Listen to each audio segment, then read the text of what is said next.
এই নাদিম, নাস্তা করবে, এসো। কি ব্যাপার, আমি কি বাণিজ্য মেলায় হারাই গেছি নাকি? আমি চিৎকার করতেছো কেন? আরে চিৎকার করছে মানে কি? নাস্তা করবে না? বসো, নাস্তা করবে, আসো আসো। ক্ষুধা লাগলে আমি এমনিতেই টেবিলে এসে হাজির হবো, এমনি চিল্লাইতে হবে না। তোমাকে নাস্তার জন্য ডাকতে, তুমি কি আলাদা আলাদা একা একা নাস্তা করবে নাকি? কি আশ্চর্য কথা। না, ডাকবা না, আমি একাই আসবো, বললাম তো।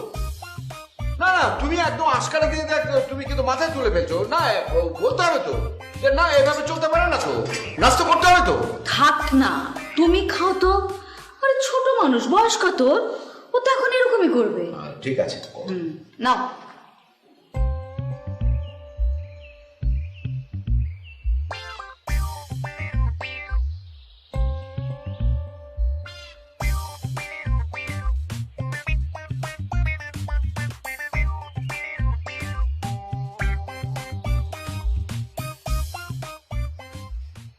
অনুগ্রহ করে অপেক্ষা করুন, আপনার কলটি সাহায্যের জন্য ট্রান্সফার করা হচ্ছে। প্রিয় গ্রাহক, আপনার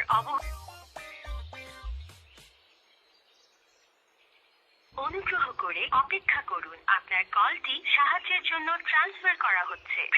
হ্যালো, গুড আফটারনুন স্যার, আমি নাবিলা বলছি। কিভাবে আপনাকে সহযোগিতা করতে পারি? কি প্রবলেম আপনাদের? প্রবলেমটা কি? আপনারা যে যার কাজটা ঠিকঠাক মতো করেন না কেন? এত এত ছোট ছোট মিস্টেকস এর জন্য কেন আমাদের অপমানিত হতে হয়? জি স্যার। আমি